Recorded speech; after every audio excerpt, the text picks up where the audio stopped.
거룩하고 복된 주의 날입니다. 우리 모두를 말씀 앞에 세워주심을 감사드립니다. 우리 성령께서 함께 하심으로 말씀을 깨닫게 하시고 말씀을 마음판에 새기게 하시고 또 말씀의 종으로 살게 하실 줄로 믿습니다. 저는 오늘 강단에 서기 전에 은혜를 많이 받고 올라왔습니다. 지난주에 몽골 선교 다녀왔는데 금요일 날로 돌아오게 돼 있을 거예요. 근데 공항으로 가는데 갑자기 눈보라가 사정없이 몰아치는 바람에 비행기들이 다 돌아가 버렸답니다. 그래서 할 수 없이 금요일은 못 오고 토요일 날 2시 비행기를 타고 간신히 왔습니다. 근데 집에 오니까 밤 11시던데요. 1부, 2부까지는 설교를 했는데 3부는 어떨지 모르겠습니다. 자, 오늘 읽은 본문은 마태복음 13장 예수님의 비유장이라고 불려지는 그런 본문입니다. 전체가 비유들로 구성이 되어 있습니다.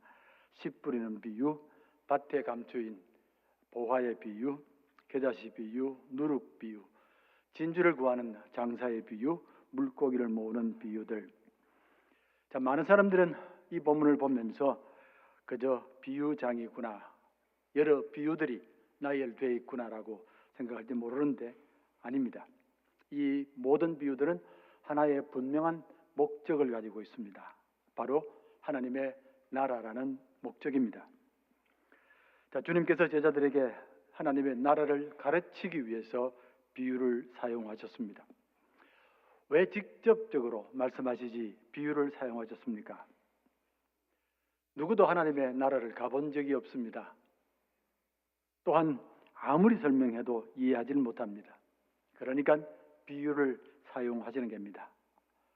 비유를 사용하심으로 제자들이 하나님의 나라를 알기를 바라셨고 이해하기를 바라셨고 그리고 하나님의 나라에 온전히 헌신하기를 바라셨습니다.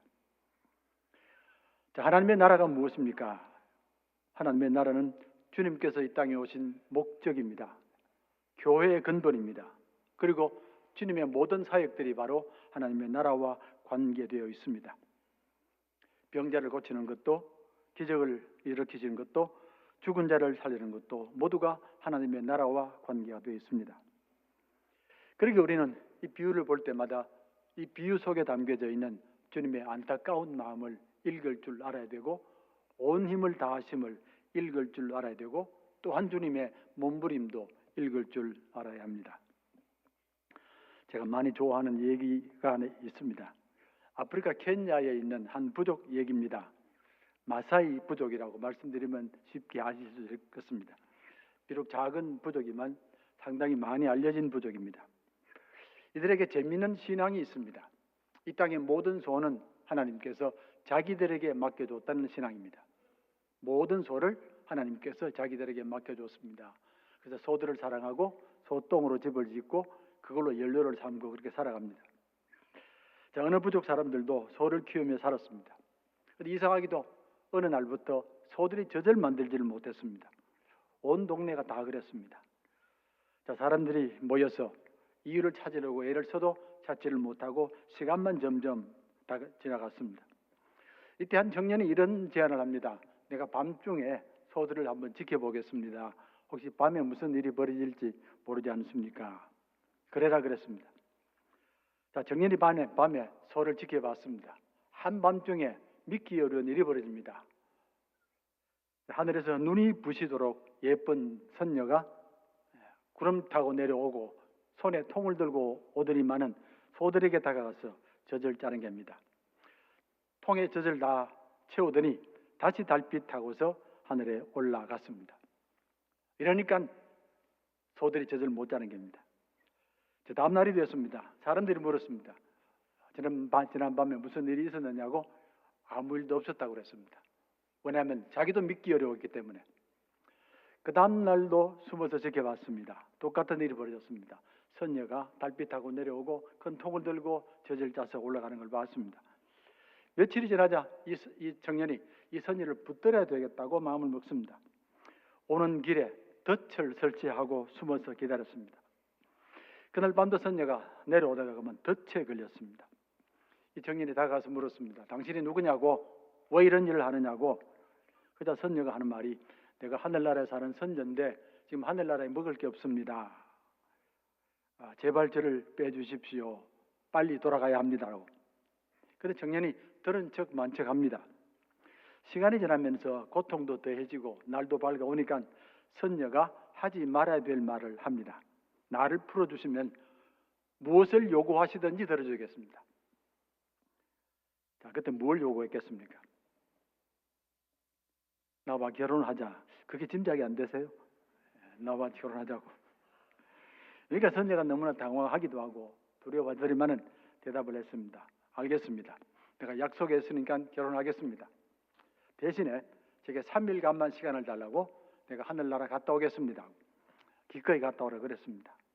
3일이 지났습니다. 선녀가 돌아왔습니다. 약속대로 돌아왔고 이번에도 통을 하나 들고 왔습니다. 자, 그러면서 하는 말이 내가 당신과 결혼하고 함께 살 텐데 하나만 지켜달라고 그러면 살겠습니다. 뭐냐면 어떤 경우라도 이 통을 열지 마십시오. 봐서는 안 됩니다. 약속해 주십시오.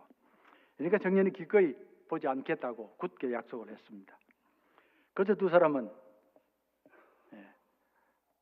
아름답게 행복하게 아들, 딸 낳고 잘 살았답니다. 이런 얘기입니다. 재미있으세요? 별 재미가 없습니까? 그 다음에 어떤 일이 벌어졌겠습니까? 이 남편이 궁금해서 못 사는 겁니다. 도대체 저게 뭔데 이렇게 보지를 못하게 하는 거 싶어서 결국 어느 날 마음을 정했습니다. 내가 열어야지, 보아야지. 그래서 조심조심 상자 앞으로 갔습니다. 손도 떨리고 다리도 떨리고 가슴도 떨리고 상자 뚜껑에 손을 얹었습니다. 그리고 열었습니다. 순간적으로 깜짝 놀랐습니다. 아무것도 없는 빈 상자입니다. 이러니까 갑자기 분하기도 하고 억울하기도 하고 얼굴이 불그락 푸르락 했습니다. 하필 그때 아내가 들어왔습니다. 아내가 남편의 얼굴을 보는 순간 알았습니다. 저 사람이 봤구나. 당신이 봤죠? 봤다고? 아니 아무것도 없었다고. 빈 상자라고. 이러니까 하는 말이 저는 더 이상 당신과 함께 살지를 못합니다. 아니 무엇 때문에 못 사느냐고. 아니 아무것도 없었는데. 그러니까 하는 말이 제가 당신과 함께 살지 못하는 이유는 상자를 열어서가 아닙니다. 언젠가 저는 당신이 열 줄을 알았습니다. 아니 그런데 왜 못 사느냐고. 그 이유는 당신이 그 안에 아무것도 없다고 말했기 때문에 그렇습니다. 그 상자 안에는 아무것도 없는 것이 아닙니다. 거기에는 제가 떠나온 하늘나라의 모든 것들이 들어가 있습니다. 하늘나라의 공기도 들어가 있고 하늘나라의 냄새도 들어가 있고 하늘나라의 빛도 들어가 있습니다. 저는 이 땅을 살면서 힘들고 어려울 때마다 상자를 열어서 공기를 마시기도 하고 빛을 보기도 하고 냄새를 맡으면서 어려움을 이겨나갔습니다. 제게는 생명처럼 소중한 것들입니다. 제게 생명처럼 소중한 것들을 보지도 못하고 아무것도 아니라고 말하는 당신과 어떻게 살겠습니까? 혹시 남자분들 이런 일이 있으면 무조건 있다고 그래야 됩니다. 자, 질문 드리겠습니다. 여러분들은 주님께서 가장 소중하게 여기시는 것을 여러분도 소중하게 여기십니까? 주님이 가장 사랑하고 생명처럼 여기는 것을 여러분들도 사랑하시고 여러분도 생명처럼 여기십니까? 자, 오늘 주님의 비유는 주님의 생명과 같은 비유입니다. 바로 하나님의 나라 비유이기 때문에 그렇습니다. 하나님의 나라는 예수님의 소망이고 또한 사명입니다. 처음부터 마지막까지 하나님의 나라를 말씀하셨고 헌신하셨습니다. 주님이 보여주신 하나님의 나라는 단지 우리가 죽고 나서 가는 천당이 아닙니다. 이 땅에 하나님의 나라가 회복되는 것입니다. 창조 때에 온전해졌던 그 세상이 다시금 회복되는 것을 말합니다. 때가 찼고 하나님의 나라가 가까이 왔으니 회개하고 복음을 믿으라. 마가복음 1장 14절입니다. 이 말씀은 공생애를 시작하면서 첫 번째 하신 선포입니다. 광야 시험을 다 마치시고 공생애를 시작하는 첫 번째 선포가 바로 이 말씀입니다. 때가 찼고 하나님의 나라가 가까이 왔습니다. 이제 이 땅에 하나님의 주권이 회복될 것입니다. 땅이 회복되면서 의와 평강과 희락으로 충만할 것입니다. 백성들은 새로운 사람이 될 것입니다. 서로 양식을 나누고 서로 용서하고 용서받는 백성이 될 것입니다. 바로 주기도문의 내용들입니다. 예수님께서 이 땅의 모든 사역들도 이 땅에 하나님의 나라를 보여주시고 이루시는 사역들입니다. 제자를 부르심도 그렇고 병자를 고치는 것도 죄인을 용서시키는 것도 가르치심도 십자가 지고 부활하시는 것도 하나님의 나라를 보여준 사건들입니다. 당연히 교회를 세움도 하나님의 나라를 위한 거룩한 사명 때문에 그렇습니다. 주님께서는 사복음서에서 하나님의 나라를 92번 말씀하십니다. 하나님의 나라, 때로는 하나님의 천국이라고 말합니다. 반면에 교회는 2번 말씀하셨습니다. 어디에 이 말씀이 있는지 기억하시죠? 마태복음 16장 베드로와의 대화 속에서 교회가 나옵니다. 하나님의 나라는 92번, 교회는 2번. 이 말의 의미는 교회는 온전히 하나님의 나라를 위하여 존재한다는 뜻입니다. 바울은 하나님의 나라를 한 문장으로 이렇게 표현합니다. 하나님의 나라는 먹는 것과 마시는 것이 아니고 오직 성령 안에서 의와 평강과 희락이라. 의와 평강과 희락, 하나님의 본성입니다. 우리 하나님은 의의 하나님이고 평화의 하나님이고 기쁨의 하나님입니다. 의와 평강과 희락, 모든 세상 사람들의 소망입니다. 예수를 믿든 안 믿든 불교를 믿든 어떤 종교를 믿든 모두가 다 이를 원합니다. 제발 세상이 바르게 되면 좋겠다. 우리 아이들이 바르게 크면 좋겠다. 그리고 세상이 평화로우면 좋겠다고, 관계가 좋으면 좋겠다고, 그리고 세상이 기쁘면 좋겠다고, 고통에서 벗으면 좋겠다는 소망을 갖습니다. 모든 성도들도 오늘 이 시간에 함께 주의 전에 나와 고백합니다. 나라와 권세와 영광이 영원히 아버지의 것입니다. 나의 생명 아버지의 것입니다. 나의 모든 것 아버지의 것입니다. 내게 주신 권세 아버지의 것입니다. 내 자녀들 아버지의 것입니다. 내 가정, 직장 아버지의 것입니다. 한순간이라도 내 것이라고 말할 수 없습니다. 영원히 아버지의 것입니다. 오늘 본문의 말씀을 대하기 전에 잠시 세상 얘기를 나누기 원합니다. 17세기입니다. 이때 한 유명한 철학자가 세상을 흔드는 말을 선포합니다. 나는 생각한다, 고로 나는 존재한다. 이 말입니다. 나는 생각한다, 고로 나는 존재한다. 데카르타라는 철학자입니다. 이 말을 듣게 되자 세상 사람들이 미친 듯이 따라가기 시작합니다. 너무나 자랑스럽게 따라갑니다. 나는 유식한 사람이다. 철학을 아는 사람이다. 그리고 새로운 세상 사람이다. 심지어 예수 믿는 사람들까지도 자랑스럽게 말합니다. 나는 생각한다, 고로 나는 존재한다. 어떤 분들은 더 유식하기 위해서 원어로 말하는 분도 봤습니다. 코기또 에르고 숨이라고. 무슨 말인지는 모르겠습니다. 한데 이 말이 기독교 전체를 흔드는 말이라고 아는 분들은 거의 없습니다. 자, 이 말이 나오기 전에는 사람들은 이렇게 고백했습니다. 우리는 믿는다, 고로 존재한다. 우리는 예배한다, 고로 존재한다. 우리는 기도한다, 고로 존재한다. 우리는 말씀을 사랑한다, 고로 존재한다. 그런데 이 말이 나온 뒤부터는 우리란 말이 나라란 말로 바뀌어버렸습니다. 예배한다, 기도한다가 이제는 생각한다로 바뀌어버렸습니다. 생각한다. 사람은 믿음으로 사는 것이 아니라 그 말입니다. 하나님의 말씀도 아닙니다. 생각으로 살아야 됩니다. 인간의 이성으로 살아야 된다 그 말입니다. 오히려 믿음은 허상이다. 거짓이고 믿을 수 없는 것이라고. 이제 우리는 하나님이 없어도 얼마든지 세상을 살 수 있다. 우리 노력으로도 얼마든지 세상을 낙원으로 만들 수 있다. 오직 사람의 힘, 사람의 이성, 사람의 생각을 믿어야 한다. 그래서 순식간에 온 세상이 바뀌기 시작하고 온갖 거짓 세력들이 이 땅에 생겨나기 시작합니다. 세속주의, 인본주의, 공산주의, 포퓰리즘 이런 것들이 온 세상에 번지기 시작합니다. 어느 신학자가 하나 더 첨가했습니다. 오늘 시대 사람들은 그렇지 않습니다. 나는 쇼핑한다. 고로 나는 존재한다. 그러답니다. 자, 그러던 어느 날 또다시 결정적인 말이 선포됐습니다. 신은 죽었다. 하나님은 죽었다. 그 말입니다. 제가 그 다음 말을 이어드리겠습니다. 하나님은 여전히 죽었다. 우리가 죽였다. 우리가 해야 될 일은 인간의 힘을 키우는 일이다.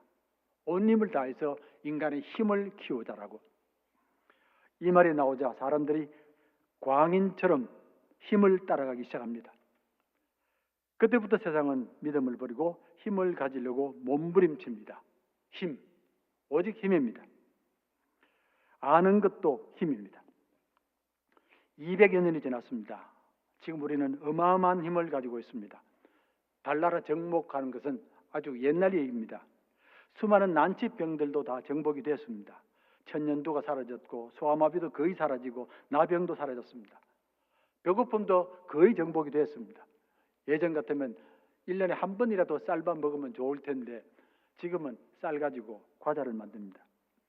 학교도 온통 힘을 가기 위하여 온 힘을 다합니다. 정복해라, 정복해라. 국어 정복, 영어 정복, 수학 정복. 그것도 모자라서 국어 완전 정복, 수학 완전 정복, 영어 완전 정복. 온통 아이들을 지금 정복자로 만드는 겁니다. 무엇 때문에 예수 믿겠습니까? 믿음이 무슨 소용이 있겠고 기도가 무슨 소용이 있겠습니까? 이제 제가 반문하겠습니다.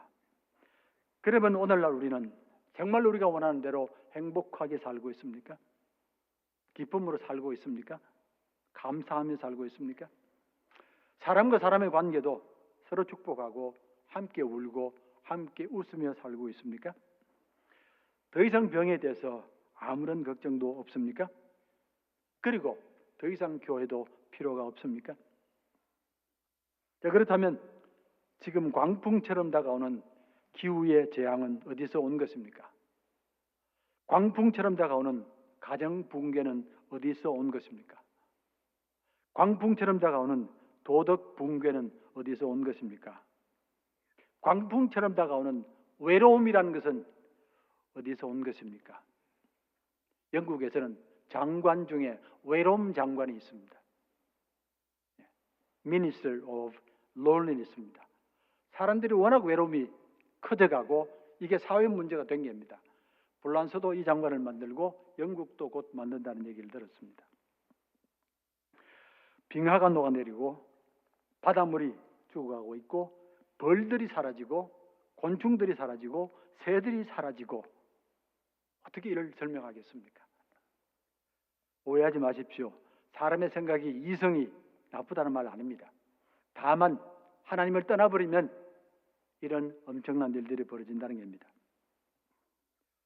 이제 숨을 돌리고 오늘 본문으로 돌아가겠습니다. 오늘 마태복음의 본문은 하나님의 나라 백성들이 어떤 사람들이고 그리고 어떻게 하나님의 나라를 이루느냐를 말하고 있습니다. 하나님의 나라 백성들은 어떤 사람들입니까? 우리는 어떤 사람들입니까? 어떻게 하나님의 나라를 이루어가야 합니까? 주님의 대답입니다. 하나님의 나라 사람들은 하나님의 나라 위하여, 거룩한 성도들은 하나님의 나라 위하여 부름받은 사명자들입니다. 여러분과 저는 하나님의 나라 위하여 부름받은 사명자들입니다. 결코 세상이 불러서 태어난 사람들이 아닙니다. 그리고 하나님의 나라를 이루는 길은 다음 둘 중에 하나를 선택하는 것입니다. 하나는 내가 하늘나는 새가 되는 것이고 다른 하나는 땅에 심겨진 겨자씨가 되는 것입니다. 또 비유를 들어 이르시되 천국은 마치 사람이 자기 밭에 갖다 심은 겨자씨 하나를 같으니 이는 모든 씨보다 작은 것이로되 자란 후에는 풀보다 커서 나무가 되매 공중의 새들이 와서 그 가지에 깃들이느니라. 나무가 되고 가지에 새들이 깃들이느니라. 두 가지 길이 나타났습니다. 하늘나는 새의 길, 땅에 뿌리 내린 겨자씨의 길. 하나는 세상 길이고 하나는 하나님의 길입니다. 둘 중에 하나는 거짓이고 하나는 참입니다. 하늘나는 새, 세상 길입니다. 땅에 심겨진 겨자씨, 주님의 길입니다. 어느 것을 택하느냐에 따라서 모든 것이 달라질 것입니다. 이 땅의 역사도 달라지고 생명의 소망도 달라지고 자연의 희생도 달라지고 교회 사명도 달라질 것입니다. 무엇보다도 이 둘은 함께 할 수 없습니다. 반드시 하나를 선택해야만 합니다. 둘을 비교하여 말씀드리겠습니다. 먼저 하늘나는 새의 길입니다. 내가 새가 되어 하늘을 날아야지, 새가 되어 내 꿈을 펼쳐야 되지, 온 땅을 누려야 되지, 내 마음껏 살아야 되지, 새가 되어 명예, 권세, 재물 가져야 되지, 새가 되어 모두가 나를 우러러보도록 해야 되지, 새가 되어 하늘 꼭대기까지 올라가야 되지. 이렇게 하기 위하여 온 힘을 다할 것이다. 온 힘을 다하여 힘을 키울 것이다. 광풍도 이기고 눈과 비도 이기고 거친 파도도 이길 것이다. 치열하게 살 것이다. 경쟁에서 반드시 이길 것이다. 남을 짓밟고라도 올라갈 것이다. 이것이 세상 사람이 새를 선택하는 이유입니다. 힘을 갖기 위해서 그렇습니다. 겨자씨, 참으로 작은 씨입니다. 세상의 모든 씨보다 작다고 그랬습니다. 연약한 씨입니다. 바람 불면 당장 날아갈 수밖에 없고 비가 오면 당장 비에 떠내려갈 수밖에 없습니다. 하늘 나는 것은 상상도 하지를 못합니다. 한번 뿌려지면 평생 그곳에서만 살아야 합니다. 누구도 우러러보지 않습니다. 초라하고 불쌍하고 나약하고 언제든 짓밟히고. 겨자씨에게 가장 두려운 상대가 하나 있습니다. 새가 두렵습니다. 새만 나타나면 순식간에 삼켜지기 때문에 그렇습니다. 도망도 못 가고 항거도 못 합니다. 새 앞에 씨는 전적으로 무능한 존재입니다. 누구도 원치 않는 길입니다. 그러면 왜 농부가 씨를 뿌렸습니까? 겨자씨가 무엇을 할 수 있습니까? 겨자씨에게는 거룩한 소망이 있습니다. 땅에 뿌리를 내리고 깊이 내리고 하나님을 바라볼 것입니다. 하늘을 바라볼 것입니다. 이것이 겨자씨의 소망입니다. 겨자씨는 자기를 심으신 분이 하나님이라는 것을 알고 있습니다. 하늘을 바라보며 하나님을 찬송할 것입니다. 하늘은 내게 공기를 주고 내 가슴을 펼 수 있는 하나님의 은총입니다. 나는 날마다 하나님을 기뻐하며 찬송할 것입니다. 하나님은 나의 팔과 손을 잡으시고 축복해 주실 것입니다. 그러게 나는 하늘을 사랑합니다. 비록 몸은 땅에 뿌리를 내리고 있지만 하늘을 사랑합니다. 그러면 겨자씨는 오직 하늘만 바라봅니까? 세상과 아무 관계가 없습니까? 나만 천국 가면 됩니까? 아닙니다. 겨자씨에게는 거룩한 사명이 있습니다. 하나님의 음성이 들렸습니다. 가지를 만들어라. 가지를 만들어서 뭘 하게요? 그늘을 만들어라. 그늘을 만들어서 뭘 하게요? 새들을 쉬게 해라. 아니, 새들을 왜 쉬게 하렵니까? 새들은 자기 멋대로 살았지 않습니까? 하나님도 거부하지 않았습니까? 아니다. 비록 지금은 자기 마음껏 하늘을 나를지 몰라도 언젠가는 힘이 떨어질 것이고, 언젠가는 거센 바람으로 날개에 상처가 날 것이고, 언젠가는 혼자가 될 것이고 외롭게 될 것이다. 내가 이들을 받아주고 이들을 품어다오. 두 팔을 힘껏 벌려 이들을 품어다오. 그들도 내가 만든 생명들이다. 그들 속에도 나의 숨결이 있고 나의 눈물이 있고 나의 사랑이 담겨 있다. 너의 사명은 나만 찬송하는 것이 아니라 두 팔을 벌려 이들을 품는 것이다. 나는 어떤 새도 버릴 수 없다. 아무리 거짓된 새도, 아무리 포악한 새도, 심지어 나를 공격하는 새도 버릴 수가 없다. 나를 대신해서 지친 새들을 품어다오. 나를 대신해서 힘을 잃은 새들을 손잡아다오. 나를 대신해서 병든 새들을 치유해다오. 나를 대신해서 버려진 새들을, 죽어가는 새들을 사랑해다오. 나무가 두 팔을 벌렸습니다. 힘껏 벌렸습니다. 나무가 두 팔을 벌리는 것은 자랑하기 위함도 아니고 힘을 과시하기 위함도 아니고 남을 이기기 위함도 아닙니다. 가지를 만들어서 새들을 품기 위함입니다. 이 땅의 모든 새들은 하나님이 지으셨기에 하나님의 품으로 돌아와야만 합니다. 나는 이 길을 갈 것입니다. 비록 이 땅에 살지만 그러나 이 길을 갈 것입니다. 때로 외로워도 이 길을 갈 것입니다. 성도 여러분, 먼 훗날 주님께서는 십자가 나무에 달리셨습니다. 그 십자가는 로마 군병이 만든 십자가가 아닙니다. 하나님께서 만드신 십자가입니다. 아들을 십자가 위에 달기 위해서 하나님께서 친히 만드셨습니다. 나무 위로 올라간 주님은 단 한 번도 로마 사람을 원망하신 적도, 제자들을 야단하신 것도, 무리들을 비난하신 적도 없습니다. 오히려 하늘을 바라보셨습니다. 그리고 두 팔을 벌리셨습니다. 간절히 기도하셨습니다. 저들의 죄를 사하소서. 자기가 하는 것을 알지 못합니다. 저들이 죄인 것은 본래 악해서가 아니라 죄의 종이 되었기 때문입니다. 주님은 두 팔 벌려 그들을 품었고 용서했고 새로운 생명을 주셨습니다.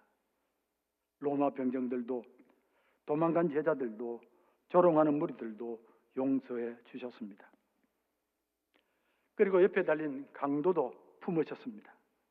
하나님, 어떤 생명도 내가 버릴 수는 없습니다. 마지막까지도 버릴 수는 없습니다. 아무리 약해도 하나님은 그 생명을 붙들고 계심을 알기 때문입니다. 숨을 고르시고는 어머니를 품으셨습니다. 여다여 보소서, 아들이니이다. 제 삶은 어머니의 기도가 생명으로 산 삶입니다. 눈물로 기도하셨고 생명으로 기도하셨고 온 힘으로 나를 키우셨습니다.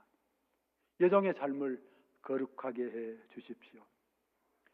엘리 엘리 라마 사박다니 어찌하여 나를 버리시나이까. 하나님이 결코 나를 버릴 수 없습니다. 나는 오히려 하나님의 도구로 사용되었습니다. 나를 통해서 병든 새들, 외로운 새들을 품기 위해서입니다. 내가 목마르다 제 생명의 갈함으로 생명들의 생수를 얻었고 생명들이 힘을 얻고 기뻐하며 하나님을 바라보게 하심을 찬송합니다. 이 모든 것들을 아버지 손에 맡겨 드립니다.